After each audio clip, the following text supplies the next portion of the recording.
Hola, bienvenidas de nuevo a este segundo congreso científico sobre cannabis sativa. Y en esta primera mesa, también una mesa de lujo, vamos a tener la posibilidad de escuchar la experiencia latinoamericana en la regulación del cannabis medicinal. Como primer ponente tenemos al doctor Marcelo Morante, que es coordinador de ReproCan. No sé si conocéis, pero es una base de datos diseñada para poder registrar a aquellas personas que cuentan con las condiciones para acceder a un cultivo controlado de cannabis con fines de tratamiento medicinal, terapéutico y o paliativo del dolor. Y está relacionado con el Ministerio de Salud de Argentina. Marcelo es médico especialista en medicina interna, experto en cannabis y dolor, profesor de la Facultad de Medicina, coordinador del Programa Nacional de Investigación sobre los usos medicinales del cannabis en Argentina. Y bueno, muchas gracias por acudir a nuestra llamada a este congreso y te dejo con estos 10 minutitos para ti. Bueno, antes que nada agradecer la convocatoria. Creo que un poco entre las experiencias del mundo y las de nuestros países vamos a sacar seguramente una regulación mejor y más justa para todos los pacientes que la están pasando mal. Bueno, Argentina tiene un proceso muy particular. Argentina regula el cannabis allá por el 2017 con una perspectiva de investigación, o sea que simplemente decide pensar que investigar a través de ensayos clínicos si el cannabis tiene algún tipo de propiedad terapéutica. O sea que es una ley claramente de perspectiva de investigación y deja sin dar ningún tipo de respuesta al acceso. Y esto es lo interesante que un poco tiene el cannabis, que es un proceso que se origina en el tejido social. O sea, el tejido social sigue reclamando que a pesar de tener una ley que contempla propiedades terapéuticas de cannabis, no dio respuesta para nada al acceso, solamente se podía investigar en una patología que era la epilepsia refractaria, solamente podían indicar cannabis especialistas en neuropediatría. O sea que claramente desde el 2017 en adelante y recién a fines del 2020 con una gran decisión política, y hay una palabra clave que creo que es la decisión política la que realmente puede revertir esto, porque Argentina logra un gran cambio con la misma ley. O sea, esa misma ley 27.350 en el 2020 se reinterpreta y se dice que se va a ir en búsqueda de resolver el acceso, y no solamente eso, sino que va a intentar hacer retroceder la legislación penal. Entonces, esto que mencionaba aquí la compañera Noé Sánchez, que es respecto al ReproCan, es simplemente reconocer que aquellos pacientes que se inscriban en este registro, o sea, que tengan una indicación médica, van a poder acceder a lo que es la excepción o el fin legítimo de la legislación penal. Uno entiende en esta convivencia de la legislación medicinal y legislación penal que claramente se genera una gran tensión propia de que fueron originadas en Argentina claramente la legislación medicinal y la ley penal desde esa perspectiva que dieron los tratados internacionales, que no reconocían ningún tipo de propiedad terapéutica de la planta de cannabis recién a fines del 2020. O sea que se originan en un escenario totalmente adverso para tratar de desarrollar políticas de salud pública. Pero bueno, la ministra de Salud nos permitió trabajar en consenso con el tejido social. O sea, fueron clave las organizaciones sociales, que de alguna forma fueron aquel estado presente cuando uno no podía asistir desde la ley a estos pacientes que requerían esta herramienta terapéutica. Entonces, estas ONG entendieron que íbamos y debíamos buscar el consenso, y logramos hoy un registro que es paradigmático. Hoy tenemos más de 55.000 pacientes autorizados a cultivar cannabis, y no solo eso, cuando uno mira la ley en su origen de perspectiva de investigación y en epilepsia refractaria, estos 55.000 pacientes autorizados hoy a cultivar no tienen límite de patología, tienen la posibilidad de cultivar en el interior 9 plantas florecidas. O sea, no se es mucho más en cuanto a plantas en estado vegetativo, no se le pone límite de THC. En cultivo exterior pueden hasta 15 metros cuadrados, pueden tener un cultivador solidario que cultive para estos pacientes.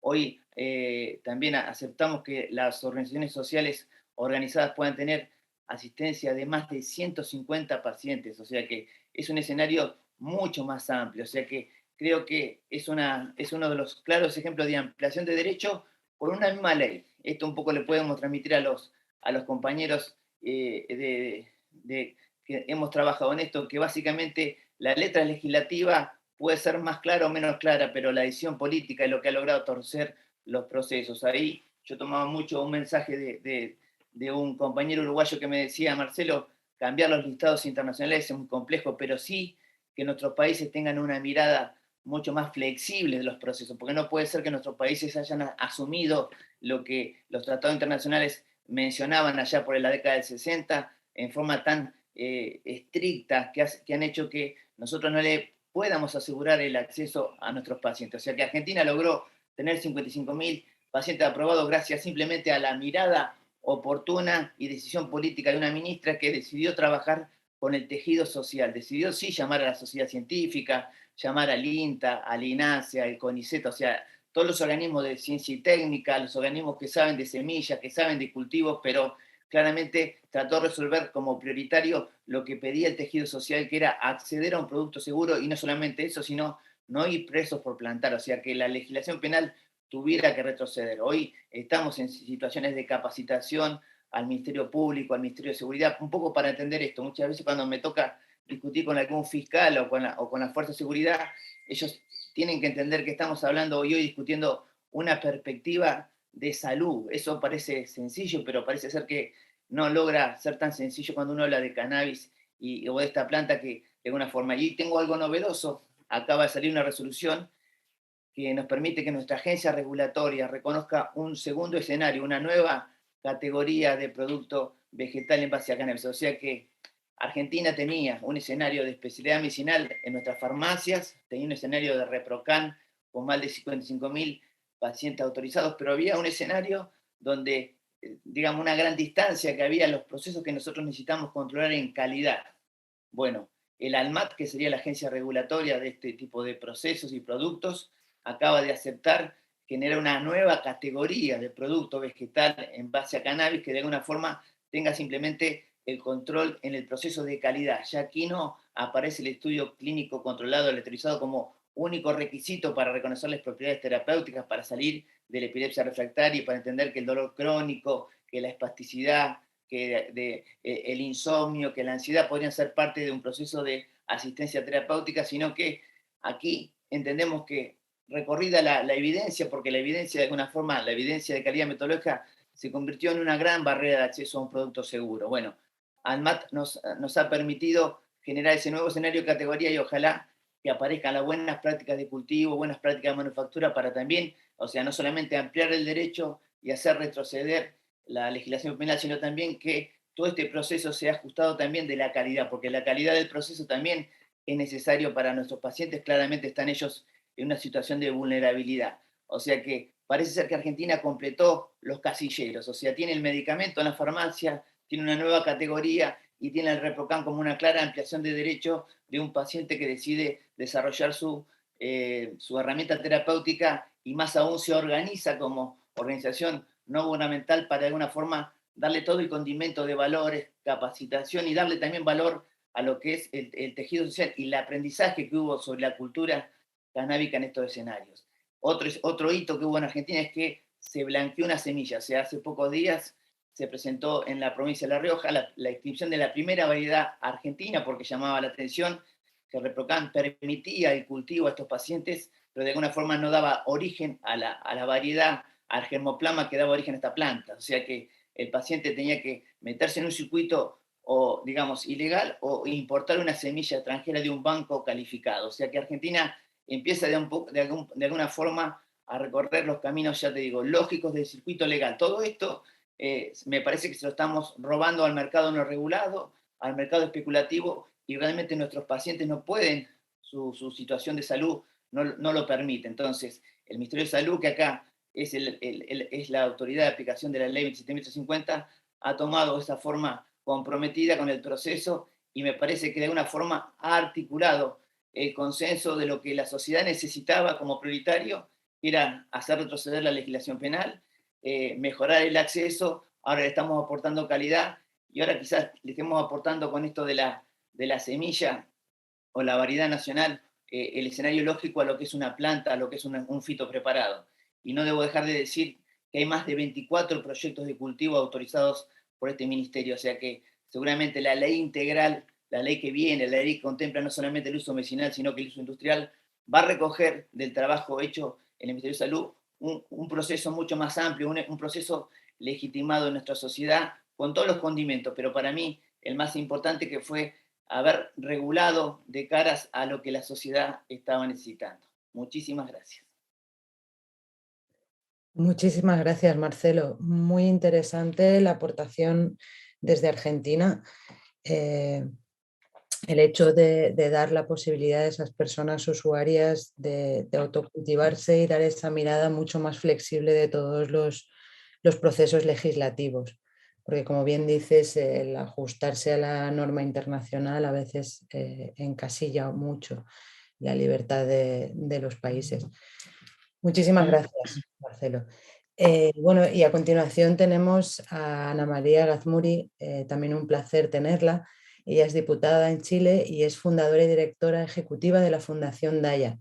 Bueno, la Fundación Daya, ya hemos tenido previamente a Diego Cruz. Ellas son nuestros referentes a nivel internacional en el manejo del cannabis medicinal y bueno, con quien tenemos el enorme placer de estar hermanadas. Ana María, desde el año 2012, se convirtió en una líder de opinión a nivel regional en el uso de cannabis medicinal y una activista por los derechos de los pacientes a cultivar cannabis para su tratamiento.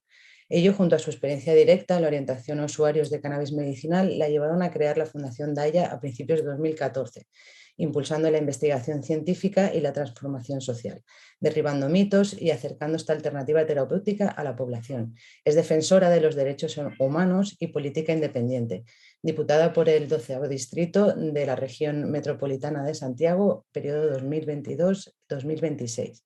Y bueno, os dejo con ella, que va a ser un placer escucharla también. Muchas gracias, Noé. Los saludo a todos, queridos amigos, compañeros, en este largo camino de lucha que hemos llevado, ¿cierto?, por abrir el acceso al uso medicinal del cannabis. Aclarar solamente que desde agosto del año pasado ya no soy directora ejecutiva de Fundación Daya, cargo que dejé cuando entré, ¿cierto?, a competir por este cargo a la Diputación, que finalmente obtuve como la primera mayoría nacional de los nuevos electos, ¿cierto? Así que estoy muy contenta y solamente contar que hoy día mi llegada al Parlamento es una continuidad de este activismo para seguir empujando estas luchas que por tanto tiempo hemos sostenido no solo en Chile, sino en Latinoamérica y por supuesto que también en España, con quien hemos estado siempre en un permanente diálogo. Contarle un poquitito el contexto: en Chile tenemos una ley de drogas, la ley 20.000, desde el año 2005, que es bien particular y que nos da un escenario distinto probablemente al resto de los países de Latinoamérica, en el sentido de que en su letra, esta ley lo que busca perseguir es el tráfico y no así los usos personales, ¿no? Eso está bastante estipulado en 3 artículos en particular de la ley, el 4, el 8 y el 50. Pero esto fue letra muerta durante muchos años, es decir, los usuarios medicinales, recreativos, espirituales, eran tratados como traficantes y perseguidos y criminalizados exactamente igual, a pesar de que la ley tenía esta salvedad. Esto comienza a cambiar el año 2015 con la interpretación de la Corte Suprema, en que empieza a decir que efectivamente, cuando no se afecta al bien jurídico protegido, que es la salud pública, como es en el cultivo para uso personal, no estamos bajo una figura punible. Empieza a decir esto la Corte Suprema, pero esto ha sido un largo transitar en cambiar esta tendencia, y hoy día tenemos una rica jurisprudencia en ese sentido. Entonces, ¿por qué parto señalando eso? Porque más que realmente hubiera una disposición del Estado de Chile a querer avanzar en este sentido, hemos encontrado esta grieta en la propia definición de la ley 20.000 que hemos explotado de alguna manera, y desde ahí es que paramos la tesis de que es absolutamente lícito que los pacientes, los usuarios, cultiven cannabis con fines medicinales. Y eso es lo que empezamos a hacer desde Fundación Daya, a exigir este espacio de derecho de las y los usuarios y acompañarlos en el camino.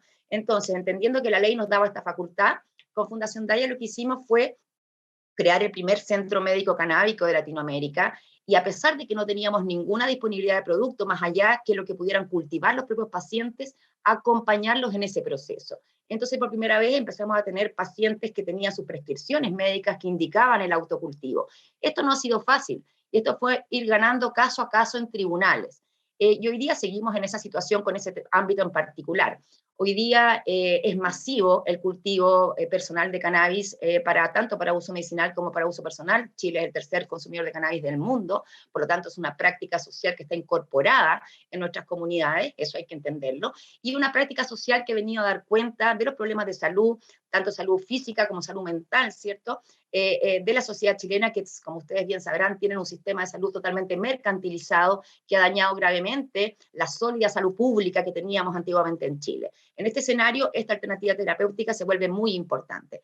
Y la verdad es que empezamos sin pedir mucho permiso, más bien tomándonos el espacio. Pero desde un principio supimos que defender el autocultivo, ¿cierto?, como vía de acceso no era suficiente. Cualquier acceso democrático al uso medicinal del cannabis debe contemplar 3 vías de acceso. El autocultivo, en primer lugar, ¿cierto?, como este derecho, este ejercicio de soberanía personal, los cultivos colectivos y también el expendio de fármacos, fitofármacos, ¿cierto?, en farmacias para aquellos que no estuvieran en disposición de ejercer este derecho. Ese fue el norte desde el principio y en esas líneas hemos ido avanzando. Entonces, seguimos defendiendo en tribunales el acceso mediante el autocultivo con mucho éxito. De hecho, terminando esta ponencia acá, tengo que entrar a un nuevo juicio. El viernes pasado tuvimos otro que también ganamos, la semana anterior otro. Es decir, esto está siendo bastante consistente y hoy día estamos, ustedes saben, en un nuevo gobierno que ya entramos en conversación para afianzar esto. Es decir, si estamos ganando todos los juicios, condenando en costa fiscalía, evidentemente estamos frente a procedimientos que nunca debieron haber ocurrido, porque no es posible que después de 2 años de juicio los tribunales le digan que efectivamente era un cultivo lícito, que estaba bien que cultivaba porque era para su uso medicinal. 2 años de trauma, 2 años de persecución, pérdida de las plantas. Entonces estamos caminando para cambiar en ese sentido. Pero pensando en las otras vías que se debían abrir, importante señalar el gran trabajo que se ha hecho en Chile por la Federación Chilena de Cultivos Colectivos. Hoy día son muchísimos, decenas los cultivos colectivos que están funcionando en Chile, amparándose también en esta ley 20.000, en el sentido de que un cultivo colectivo sería la extensión del derecho personal, ¿cierto? Es decir, cultivo colectivo para uso personal. Y también nos está yendo bien en tribunales con esta vía. Pero ha sido a punta de juicios que hemos ido abriendo este espacio y consolidando este espacio, mientras que por otro lado, nuestros profesionales médicos, ya escucharon a Diego Cruz, uno de nuestros médicos más antiguos, Fundación Daya, han tomado esta misión de seguir capacitando más profesionales de la salud habilitados en acompañar vía autocultivo a sus pacientes, ¿cierto? Tenemos entonces autocultivo, los cultivos colectivos que están en esta misma lucha porque se reconozca esta legitimidad, y por último, logramos el año 2015 el decreto 84, un decreto que modifica los decretos supremos 404 y 405 de psicotrópicos y estupefacientes, y lo que hace este decreto del año 2015 es habilitar la vía farmacéutica. Entonces, a diferencia de lo que ocurre en otros países, nosotros sí tenemos habilitada la vía farmacéutica, lo que hoy día nos permite contar, por un lado, con un producto registrado, que es Sativex, que ustedes conocen bien, un producto inaccesible para la inmensa mayoría de la población, pero, y esto es muy interesante, ya que Sativex se registró en Chile, se registraron sus 2 principios activos, THC y CBD. Al estar registrados sus 2 principios activos, nos permitió avanzar hacia formulaciones magistrales. Y hoy día tenemos un menú, digamos, de formulaciones magistrales de cerca de 29 formulaciones magistrales en 3 cadenas de farmacia, lo que nos permite acceder a todo tipo de aceites con THC y CBD en todas sus diferentes concentraciones o ratios. Y esto yo creo que es muy significativo, creo que son pocos los países que hoy día cuentan en farmacia ya formulaciones con THC y CBD que cualquier médico discrecionalmente puede prescribir. Aquí tenemos también una ventaja comparado con lo que contaba el doctor Morantes, ¿cierto? En el sentido que en Chile nunca se restringió qué patologías, nunca se hizo un acotar qué patologías eran susceptibles de ser tratadas con cannabis, sino que eso queda a criterio médico, y eso nos hace que hoy día podamos estar tratando todo tipo de patologías neurológicas, oncológicas, dolor crónico, salud mental, porque tenemos esta disponibilidad de productos, además de, por supuesto, el autocultivo. La diferencia con Argentina es que aquí el Estado no se ha hecho parte activa, no ha estado la voluntad política realmente, y por ejemplo, hoy día incluso hay mucha gente que ni siquiera sabe en Chile que existen estas formulaciones magistrales, no son cubiertos por la seguridad, ¿cierto?, sanitaria, por lo tanto siguen siendo productos onerosos, inalcanzables para gran parte de la población, y por lo tanto el autocultivo sigue siendo la vía prioritaria. Como conclusión, para nosotros tenemos que relevar que no existe regulación posible que no contemple el autocultivo. Esto para nosotros es fundamental. No nos olvidemos que incluso todo lo que hoy día conocemos de la inmensa variedad de aplicaciones terapéuticas, los productos que se han desarrollado, nacen a partir de la experiencia generada por los colectivos, a partir de estos cultivos personales y solidarios o colectivos. Entonces, hoy día es imposible, a mi punto de vista, desde mi mirada, es inmoral avanzar en regulaciones que contemplen solo la industria y subyuguen los derechos personales y colectivos, que son los que le han dado carne, cuerpo, vida, fuerza, garra y músculo a esta lucha por el acceso al cannabis medicinal. Tenemos grandes desafíos, estamos en un nuevo gobierno en Chile, ustedes lo saben, el periodo de Piñera fue una desgracia. La verdad es que lo que habíamos logrado de normalización, de la aceptación del cultivo personal, con muy pocos allanamientos puestos como excepciones, durante el periodo de Piñera se transformó en una verdadera persecución a los usuarios de cannabis en nuestro país, generando una ola de vulneración de derechos humanos. Dentro de esta misma ola persecutoria, yo misma fui querellada por el Estado de Chile, me acusaron de delitos contra la salud pública, una acusación muy grave, por supuesto, desde el gobierno de Piñera, que por supuesto no quedó en nada porque era un intento por acallar la voz, ¿cierto? Atacar el mensajero en vez de hacerse cargo del mensaje. Pero esto cambió, estamos en un nuevo periodo en que estamos en diálogo con el Ejecutivo, caminando en tener los ajustes regulatorios que pueden hacer directamente ellos, como por ejemplo, poner el cannabis en la lista que corresponde, ajustándolo, ¿cierto?, con lo que ya ha dicho la ONU, de sacarla de la lista 1 en Chile, que es las drogas que no tienen utilidad médica, que además está desarmonizado con los cambios que se hizo en salud en el decreto 84. Por otro lado, estamos también avanzando en una falacia, una trampa que siempre se le pone a los usuarios, que es pedirle su permiso de autorización de cultivo del servicio agrícola ganadero. En Chile, las autorizaciones de servicio agrícola ganadero son solo para los cultivos industriales, que hoy día hay 8 en curso en Chile, y que también son parte de lo que provee la materia prima de las formulaciones magistrales. Hoy día tenemos producción de cannabis medicinal con THC, con CBD nacional. Estamos produciendo en Chile y eso nos llena de orgullo. No depender, ¿cierto?, de importaciones, ni de formulaciones, sino que tenemos la capacidad de producir en Chile. Pero, como decíamos, ocupando estas grietas y estas pequeñas regulaciones. Hoy día caminamos de la mano de este Ejecutivo hacia una regulación integral del cannabis, y esperamos que integre todos estos aspectos, ya integre esta jurisprudencia para que esto ya no sea necesario, no se siga esta criminalización, y de alguna manera existe una política de Estado, una mirada, porque aquí entra ya una visión más personal, a pesar de las vías abiertas a lo farmacéutico hoy día, falta mayor control estatal, falta una mirada de política pública, falta una mirada de Estado para seguir avanzando en esta regulación. El Estado ha sido el gran ausente, esperamos que este gobierno subsane aquello, porque en Chile todo lo que se ha avanzado, todo lo que se ha logrado, ha sido a punta del esfuerzo de la sociedad civil que se organiza, de los médicos comprometidos y de la valentía de los usuarios y usuarios chilenos que deciden ejercer su derecho a cultivar, sabiendo que corren el riesgo de ser allanados como si fueran traficantes, pero conscientes de que en tribunales van a defender este derecho y van a ganar. Eso ha sido un poquito como el resumen, no sé cómo voy de tiempo, de lo que estamos logrando en Chile. Entonces seguimos empujando el autocultivo en primer lugar, los cultivos colectivos y también el expendio en farmacia. Ese expendio, gracias, Noé, ese expendio aún está limitado porque solo accedemos a aceites y recientemente a vaporizaciones, aceites para vaporización, pero no tenemos acceso a las flores o cogollos frescos aún en farmacia, que como ustedes bien saben, prácticamente para todos los pacientes la vía de vaporización es una vía complementaria que necesitan incorporar. Otro hito importante que hemos vivido, ustedes saben que estamos en la construcción, en la escritura de una nueva constitución de Chile que nos permita dejar atrás el modelo neoliberal, y se incorporaron propuestas de normas populares. La de cannabis a la Constitución ahora, que lo que busca es consagrar, y lo logró, consagrar el derecho a la soberanía personal y el libre desarrollo de la personalidad, fue la norma iniciativa popular que juntó más rápido las 15.000 firmas requeridas para ser discutida, en 9 horas. Ninguna otra norma juntó en 9 horas, y llegamos a juntar 44.000 firmas, lo que la convierte en la tercera norma popular más votada en la escritura de la nueva Constitución. Lo que da cuenta de que aquí hay un inmenso colectivo, 4.800.000 usuarios y usuarias de cannabis en Chile, que se han visto bajo ataque, bajo persecución, y que hoy día alzan la voz.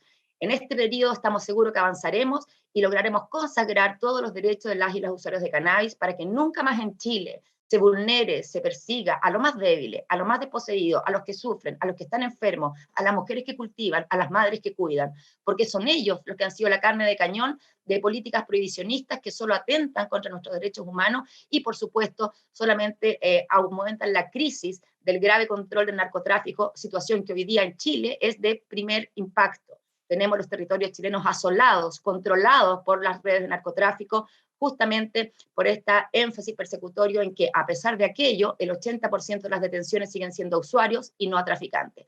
Esperamos avanzar en sensatez, esperamos que todos nuestros países conversen colectivamente. Sabemos que este proceso ha sido colectivo, ha sido de la mano, ¿cierto?, sin importar las fronteras, así como hemos estado en Uruguay, hemos estado en Argentina, los compañeros han estado acá. Esto es algo que hemos ido construyendo colectivamente y así debe seguir siendo, poniendo al centro nuestros derechos personales y también apuntando a un cambio de paradigma que nos aleje de este patriarcado finalmente, que es el que ha primado en esta visión absurda en nuestra humanidad con respecto al tratamiento y la vinculación con las drogas, particularmente el cannabis, pero no otra será motivo de otra discusión. También tenemos que hacernos cargo de lo que ocurre con la criminalización y persecución de otras sustancias. Así que avanzando en sensatez, en derechos humanos, con perspectiva de género, porque aquí han sido especialmente afectadas las mujeres, y eso es algo que hemos logrado consignar en tribunales. La denuncia anónima de las exparejas violentas, ¿cierto?, de los abusadores ha sido una constante.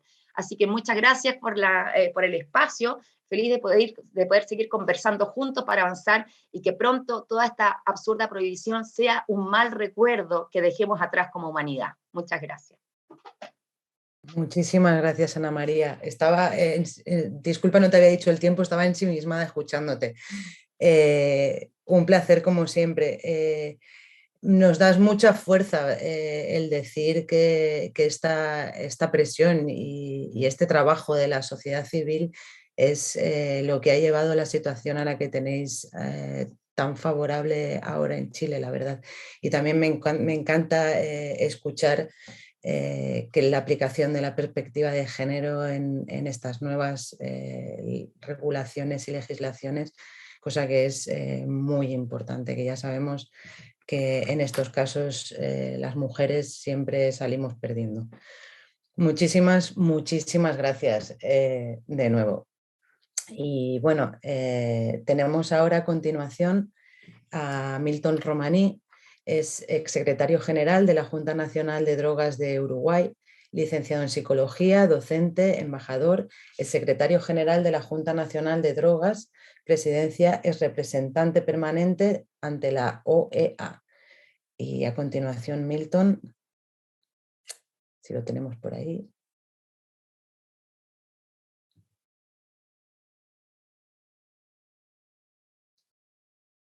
Hola. Este momento Ouija que siempre hay en las conexiones. Compañeras, ¿tenemos a Milton?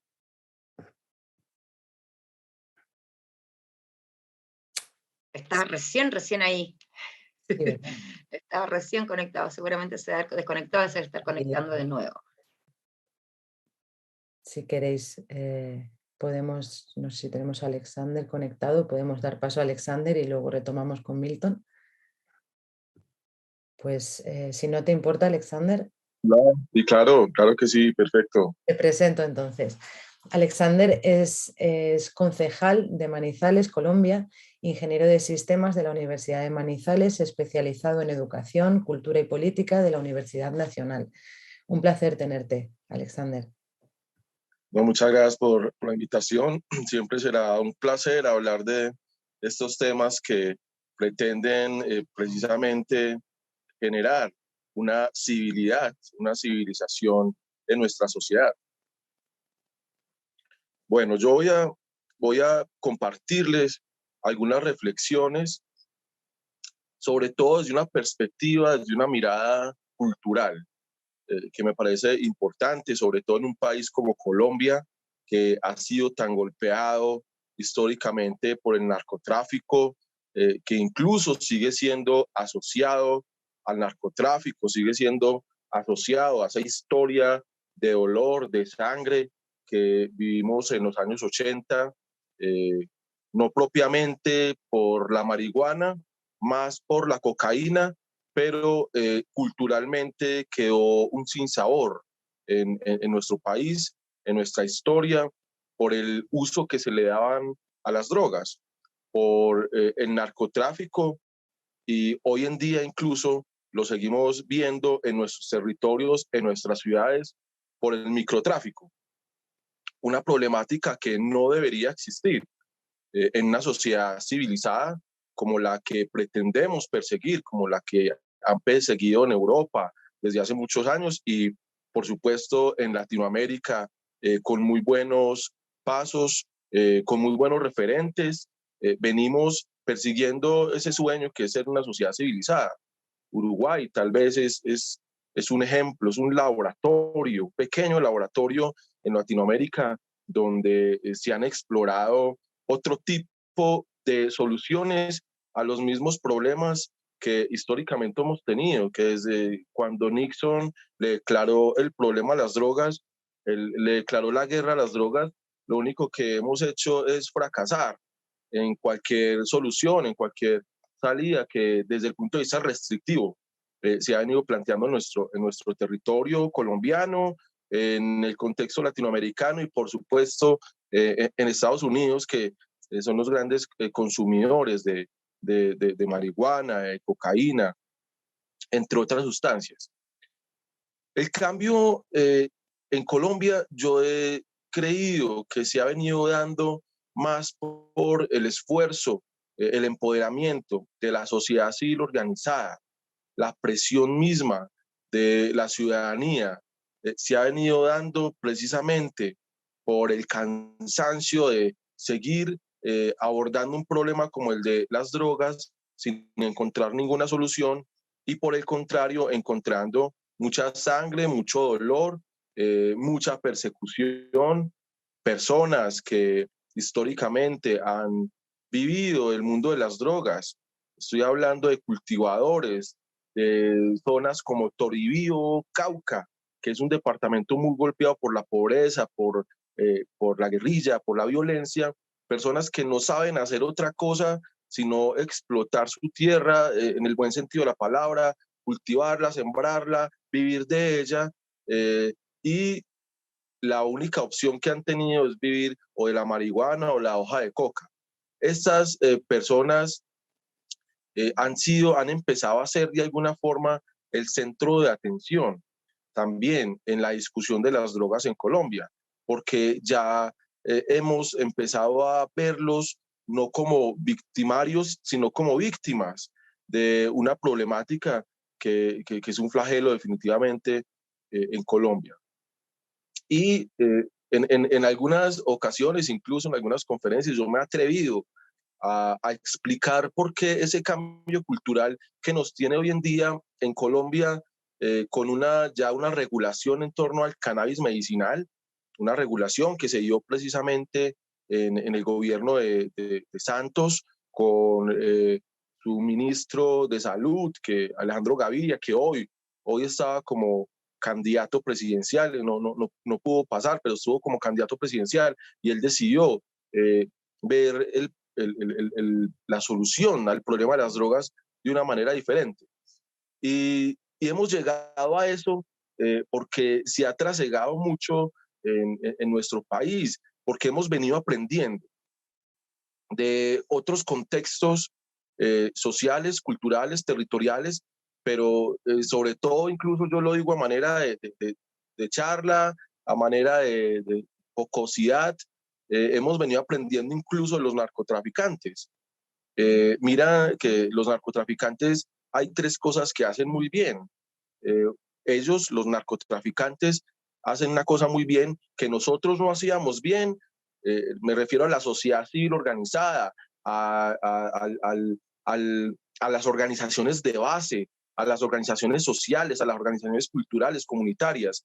Los narcotraficantes hacen algo muy bien, es que ellos invierten mucho en su negocio y esas inversiones las hacen muy bien. Nosotros en nuestras organizaciones sociales de empoderamiento del territorio, organizaciones culturales, no solo invertimos poco, sino que lo que invertimos lo invertimos muy mal. Y consecuencia de eso es que no habíamos tenido una educación ciudadana lo suficientemente clara, lo suficientemente fuerte como para poder generar esa presión ciudadana que permitiera reivindicar derechos, como el derecho a decidir por nosotros mismos, un derecho fundamental, el derecho a la libre expresión, entre otros derechos. Entonces, hemos venido aprendiendo desde los años 80 a invertir mejor el recurso en cuanto a cultura, en cuanto a educación, en cuanto a empoderamiento de las organizaciones de base, las organizaciones sociales, y esa inversión la hemos enfocado mucho mejor, sobre todo en proyectos educativos, para que se genere un cambio cultural y podamos vencer, como se ha venido venciendo, el estigma social frente a las drogas, específicamente frente a la marihuana por el desconocimiento, no la separan de una droga blanda, no la separan de las drogas duras, y esto ha sido un inconveniente muy grande. Y por supuesto la sanción social que históricamente se ha tenido en nuestros territorios con los consumidores de marihuana, marihuana recreativa, pero también lo viene viendo uno, que todavía las personas, nuestra sociedad sigue estigmatizando incluso los consumidores de marihuana medicinal, y esto no puede pasar. Por eso hay que invertir bien, invertir buen recurso en educación, fortalecimiento de organizaciones de base, organizaciones sociales que nos permitan, de alguna manera, a través de la educación, mejorar y cambiar este estigma. Lo segundo que los narcotraficantes hacen bien, que nosotros hemos venido aprendiendo a hacer, repito, no es una apología al narcotráfico, es un comparativo un poco pedagógico, lúdico. Eh, los narcotraficantes hacen algo muy bien, es que ellos hacen carteles. Los narcotraficantes hacen carteles. Carteles es como todos se juntan entre sí para cumplir un bien o un propósito común, un objetivo común. Todos se juntan y cumplen un propósito común, y a todos les va bien. Desde el que vende, el que trafica, el que cultiva, todos en este círculo de producción trabajan para un objetivo común y lo consiguen. Y nosotros desde los proyectos culturales, comunitarios, educativos, sociales, de reivindicación de derechos, hemos ido aprendiendo a trabajar también entre nosotros mismos, a hacer red, a hacer esos cárteles de la educación, hacer esos cárteles de la pedagogía social, hacer esos cárteles que permitan cambiar los imaginarios respecto de las drogas y, por supuesto, respecto de la marihuana. Hemos venido aprendiendo a hacer nuestros propios carteles, pero carteles para buscar soluciones, para reivindicar derechos, para darle salidas diferentes a problemáticas viejas que no hemos podido solucionar. Y lo tercero, que me parece lo más importante, es que los narcotraficantes cooptan, han sabido cooptar el poder político. Los narcotraficantes han sabido cooptar el poder de la empresa privada, han sabido cooptar los poderes económicos, los han cooptado para sus propósitos, para su beneficio. Y nosotros que estamos en esa otra orilla combatiendo el narcotráfico, exigiendo reivindicación de derechos, que por fin se pueda generar una medida, una ley de cannabis de uso adulto, de cannabis recreativo en Colombia, porque ya se ha conseguido, se ha avanzado mucho en el tema de la regulación del cannabis medicinal, aunque falta mucho todavía, ahorita les contaré por qué, pero nosotros hemos ido aprendiendo también a cooptar el poder político. Entonces, no en vano, los cambios políticos que se han venido dando en Colombia, de alguna manera han beneficiado esas causas que venimos persiguiendo. Cambios políticos que, entre otras cosas, empiezan a mostrar esas nuevas ciudadanías, esas nuevas luchas sociales, esas reivindicaciones. Lo vimos ahorita en el Senado de la República, en el Congreso de la República, un cambio sustancial de una derecha que ha sido mayoritaria en nuestro país a una izquierda progresista, si se quiere. En los consejos, yo soy parte de unos movimientos sociales de mi ciudad que hoy en día estamos cooptando el poder político para poner de alguna manera esos argumentos sobre la mesa. Tres cosas que de manera pedagógica me parecía muy importante que ustedes entendieran en nuestro contexto local, porque el problema de las drogas no es un problema necesariamente de ley, de legislación, es un problema cultural en una sociedad como la nuestra, como la colombiana, como la manizaleña, y quería hacer mucho énfasis ahí. Para terminar, referirme precisamente a la marihuana medicinal, ya está regulada, se tiene una licencia ya específicas para regular el cultivo, el autocultivo, y por supuesto la producción y comercialización de los derivados de la cannabis para efectos medicinales, pero falta sobre todo un aspecto muy importante, y es poder entender la dinámica económica alrededor también de la cannabis medicinal, no solamente como un acceso al derecho de la salud, sino también como un ejercicio donde los productores y cultivadores, grandes cultivadores, campesinos de nuestro país puedan verse beneficiados en ese sentido. Muchas gracias. Muchísimas gracias, Alexander. Muy interesante también la experiencia de Colombia en este sentido. No voy a extenderme porque nos estamos alargando en el tiempo.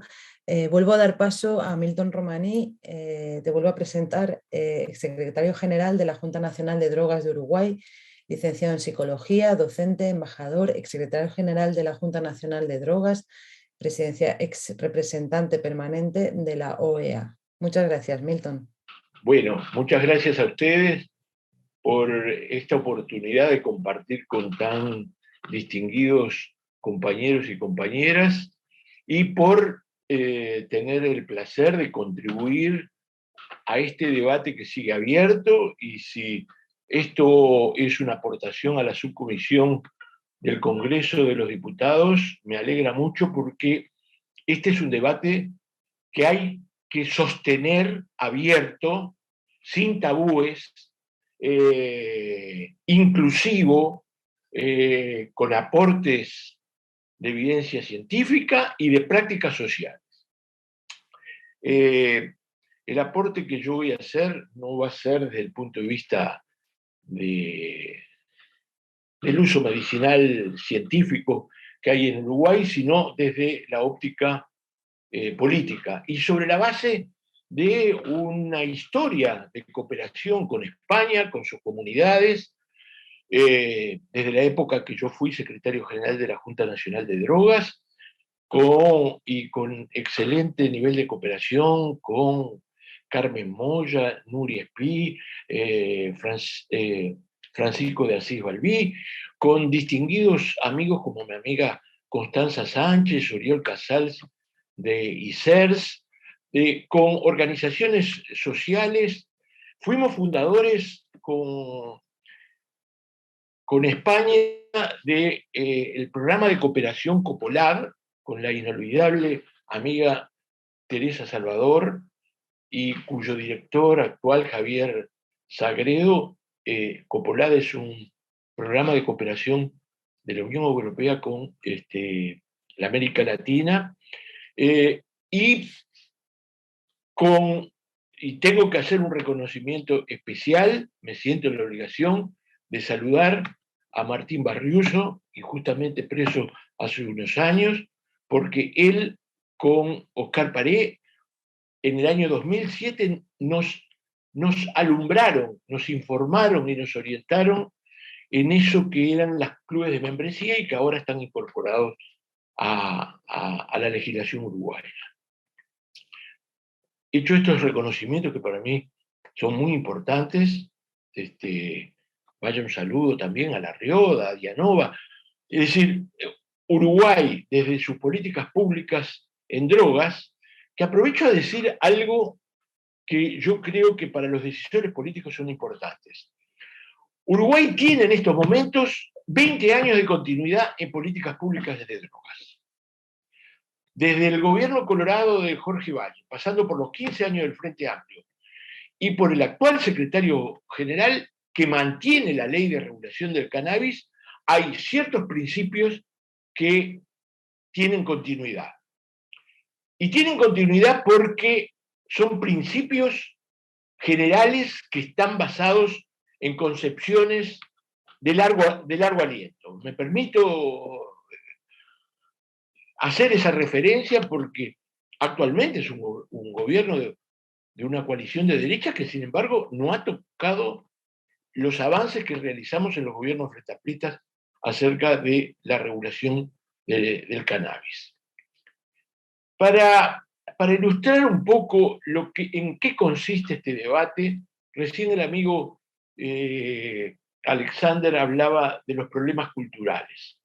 Y escuché a Marcelo que planteaba algo así como el anillo de hierro de las convenciones internacionales de fiscalización de drogas que siempre se invocan como un impedimento. Yo voy a hacer un alto en esto y a decir que el último consenso que la comunidad internacional logró en UNGAS 2016, es decir, en la Asamblea General de Naciones Unidas para el Problema Drogas, que es la tercera que se hace en la historia de Naciones Unidas, hay un párrafo que fue muy debatido, muy discutido, y que es, de alguna manera, el consenso logrado, y que dice exactamente: reconocemos que existen retos persistentes, nuevos y cambiantes que deberían afrontarse de conformidad con lo dispuesto en los 3 tratados de fiscalización, los cuales ofrecen a los Estados partes suficiente flexibilidad para formular y aplicar políticas nacionales en materia de drogas con arreglo a sus prioridades y necesidades, de conformidad con el principio de responsabilidad común y compartida y con el derecho internacional aplicable. El derecho internacional aplicable incluye también el derecho internacional de los derechos humanos, que fue la primera batalla diplomática y política que Uruguay libró en el año 2008, cuando ingresó como miembro de la Comisión de Estupefacientes. En el 2008 patrocinamos una declaración de debida integración de los instrumentos de derechos humanos con las políticas de fiscalización de drogas. Nos acompañaron en esa moción Argentina, Bolivia y la Unión Europea, y fue duramente resistida. Pero Uruguay es el 6º periodo consecutivo que ocupa un lugar en la Comisión de Estupefacientes. Es un hecho inédito. Decía esto porque hay mucho cuco y mucha apostasía respecto a lo que marcan las convenciones internacionales de fiscalización de drogas. Aviso al caminante: todos los estados estamos en incumplimiento de la convención, porque las convenciones tienen 2 principios rectores, que es preservar y promover la salud y el bienestar de la humanidad, y segundo, garantizar el uso médico y científico de las sustancias controladas. Quiero decir que un año tras otro, la JIFE advierte algo que también está en UNGAS, que dicen: observamos con preocupación que la disponibilidad de drogas sometidas a fiscalización internacional para fines médicos y científicos, como el alivio del dolor y el sufrimiento, siguen siendo escasa o nula en muchos países del mundo. En el 85% de la humanidad esto está deprivado. Por lo tanto, estamos incumpliendo las convenciones y hagámonos cargo. Pero yo me quería referir, porque todo el mundo se va a preguntar: bueno, pero Uruguay es la primera fiscalización, ¿qué me contás de lo tuyo? Bueno, yo les voy a contar de lo nuestro, que es una ley integral, no solamente para uso médico, sino la ley que se sancionó en el año 2013 contiene 3 pilares, que son el derecho al uso del cannabis no medicinal, llamado recreativo o llamado adulto, el cannabis medicinal y la explotación industrial del cáñamo. Nosotros consideramos que es una virtud en materia de políticas públicas el abordaje integral. Ok, 2 minutos. Bueno, el abordaje integral de esta temática en la óptica de salud pública, de reducción de daños y gestión de riesgos, y en materia de fiel cumplimiento del derecho internacional de los derechos humanos. Voy a terminar con una imagen que hace a lo cultural, porque la ley en Uruguay está regulada por un instituto, que es el Instituto de Regulación y Control del Cannabis, que es el gerente del mercado regulado de cannabis. Y El 19 de julio del año 2017, Uruguay fue noticia mundial y los grandes medios de comunicación del país, del mundo y de la región registraron un hecho insólito, porque se ponía en práctica la tercera parte del acceso legal a la marihuana a través de la dispensación en farmacias.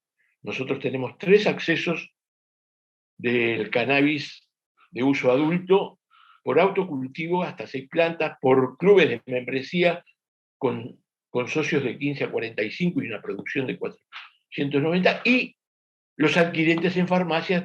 Todos ellos deben estar registrados con protección de la ley de habeas data en el IRCA previamente para poder tener acceso legal.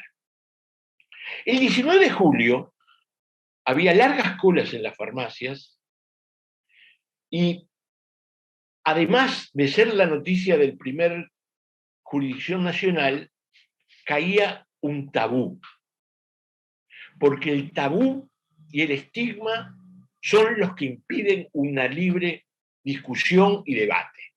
¿Cuál es el tabú que cayó?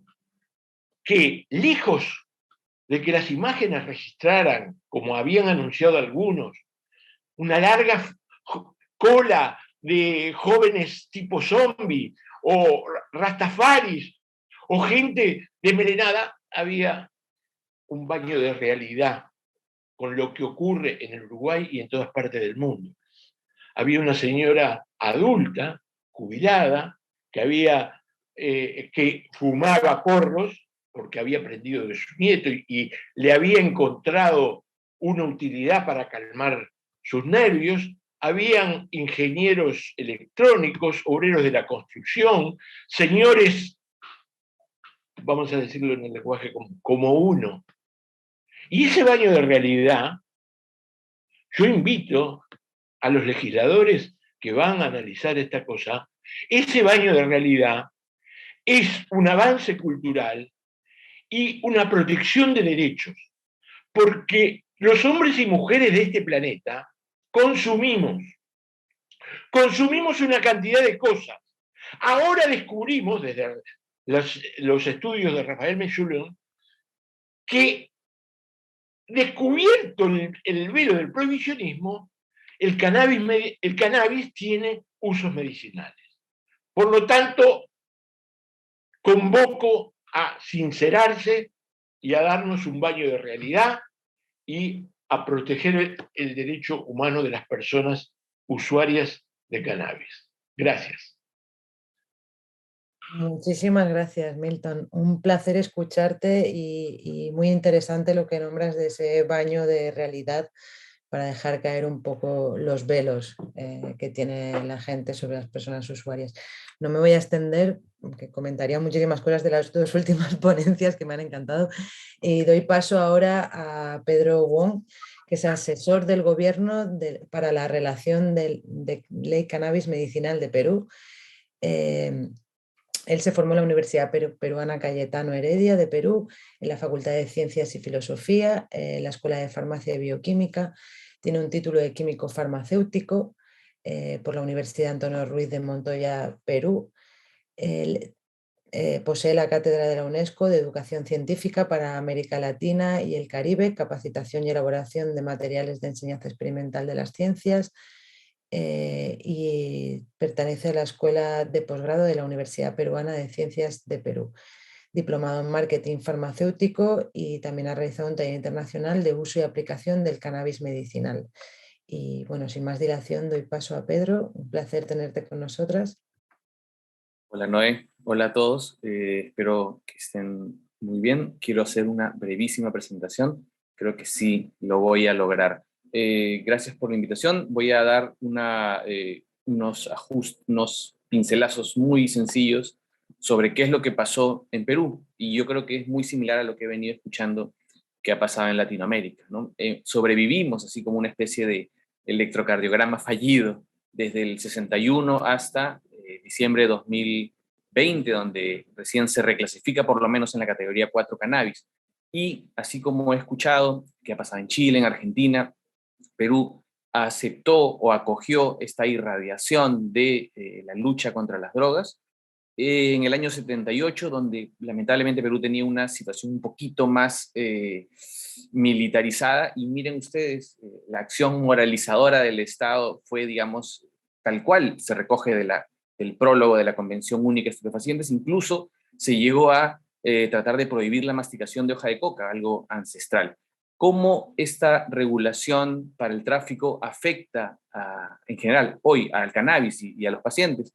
Es que uno de los empujes o de los hitos post-ley fue que cayó en el tema de salud, y como los muestro aquí, se prohibió en el reglamento de estupefacientes la fabricación, producción, exportación, importación y comercio de sustancias que se encontraban en la lista 1 y 2. Y ahí estaba prácticamente nuestro cannabis, sus resinas, aceites y también los metabolitos activos. Por otro lado, esta ley del tráfico también cae, y esto no se sabe mucho, sobre los profesionales de salud que hacen uso de esas sustancias. Incluso, como ustedes lo pueden ver acá, podemos ser reprimidos con pena privativa de la libertad de 2 a 5 años y además sin habilitación. Así que no solamente eran los pacientes quienes están perdiendo algo con respecto al uso de algunas sustancias, sino también los profesionales. Cada país tomó de parte como le parecía correcto, ¿no? En Perú hay manifestaciones de pacientes buscando una alternativa con cannabis desde el año 2015 en Trujillo, pero en Perú, como ustedes saben, es un país muy centralizado, y recién cuando llega a Lima en el año 2017, todo el Perú se entera, ¿no? Y, digamos, esta lucha de pacientes y lo más sensible, que son nuestras madres, fue lo que llevó a que el gobierno directamente al inicio proponga esto a los días nomás de que sucede estas intervenciones, ¿no? Y ellos proponen la vía más sencilla, ¿no? Que es importar y permitir el uso, que de hecho ya de por sí permitir el uso era algo más avanzado, ¿no? Ya habían países en ese momento que ni siquiera tenían idea de que podía la marihuana ser medicinal o tener un fin medicinal. Entonces, este primer acercamiento fue un poco insuficiente, y aquí quiero resaltar un poco el trabajo y el liderazgo de opinión que han tenido nuestros gremios profesionales. Aquí el Colegio Médico el siguiente mes hace un simposio internacional invitando a algunos expertos, y les cuento que en ese simposio el Colegio Médico tiene un auditorio para 400 personas, pasaron las 1000 personas y algunas personas se metieron por la cochera. Esto es, ¿no?, realmente un síndrome de abstinencia, pero de conocimiento, ¿no? Luego de que esta apertura haya sido dada por los líderes de opinión más respetados en Perú, médicos y el cuerpo profesional, otros congresistas empezaron a trabajar proyectos que complementarían este primer esbozo que tuvo el gobierno, esta primera reacción, y se propuso, en ellos los más importantes, que aparte de los laboratorios farmacéuticos también hayan clubes canábicos de pacientes y en general la producción nacional. Yo tenía la oportunidad de participar en esos proyectos de ley, y cuando esta ley pasa o estos proyectos de ley son votados en el hemiciclo, vean ustedes que pasa con buena mayoría, 64 a favor, 5 en contra, 5 abstenciones, pero hay que tener en cuenta que en el Perú son 130 congresistas, así que la mayoría de ellos, o casi la mayoría de ellos, no quisieron estar, ¿no? Quisieron lavarse las manos. Y había mucho pensamiento en contra del uso de cannabis, y solo aprueban la fabricación por laboratorios farmacéuticos. Por otro lado, la buena noticia de esto, aparte de que ya el cannabis tenía un dictamen positivo como sustancia medicinal, lo sacan de la lista 1 y 2, que es una tremenda batalla, digamos, regulatoria. Lamentablemente, ya cuando pasa del legislativo al ejecutivo, son los funcionarios del Estado quienes tienen que hacer las normas, el reglamento, y ellos propusieron en mayo una regulación muy restrictiva, que pedía una certificación especial a los médicos, pedía, como mencionó Marcelo Morante, ensayos clínicos, y esto iba a hacer de que solo los productos importados entren, ¿no? Controles muy fuertes como estupefacientes. La receta iba a valer solo 3 días, imagínense, y iba a haber un límite del THC al 0.5%. Sabemos que el THC probablemente es el metabolito que tiene más evidencia científica y médica. Aquí nuevamente el Colegio Profesional de Médicos hace una intervención y invita a expertos para hablar de cómo se debía hacer una regulación lo más inclusiva posible dentro de los parámetros de la ley que ya era restrictiva.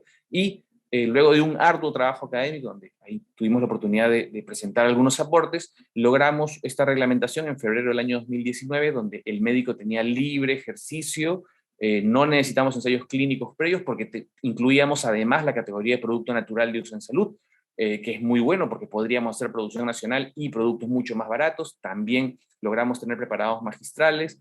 El control como estupefaciente iba a ser mucho menor, la receta iba a valer 30 días, no hay límite de THC, incluso los tratamientos deben ser costeados por el seguro, cosa que todavía no se hace, pero ya se ganó en el reglamento, ¿no? Y Perú saca en diciembre de 2019, me parece que creo que es único en la región, en el mundo, el mismo estado es el que vende un aceite de CBD a un precio muy, muy económico, $11 el frasco, creo que es uno de los más baratos de la región.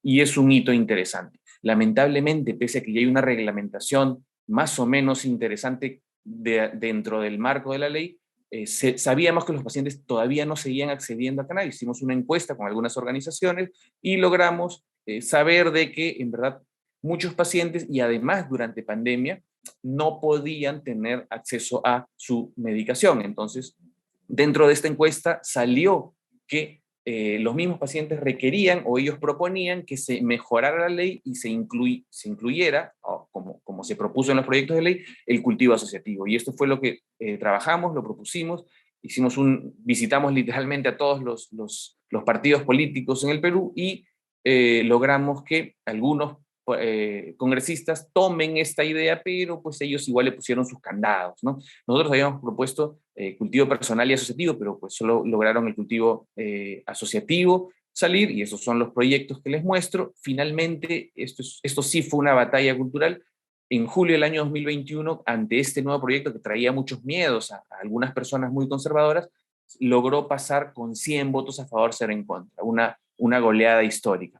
Esta es la ley que modifica la primera ley y donde se incorpora la producción artesanal por asociaciones de pacientes el 25 de julio y pues como les decía, hay una resistencia pasiva incluso por parte de los mismos funcionarios, ¿no? Que ya no depende de la ciudadanía, sino del aparato, digamos, empleador del Estado. Y vean ustedes que en el CND diciembre de 2020, Perú es uno de los pocos países, y es vergonzoso, que votó en contra de la reclasificación de cannabis. Así que seguimos con una dualidad muy, muy fuerte. Todavía esa ley que incorpora a los pacientes no es reglamentada y salió un proyecto de reglamentación sumamente malo, ¿no? Donde incluso se retrocedía al primer reglamento, peor que el primer reglamento, y tuvimos la necesidad de, con algunas organizaciones, hacer una mesa de análisis técnico, invitemos a 35 expertos internacionales y propusimos unas mejoras a este documento que iba a lanzar el Estado, ¿no?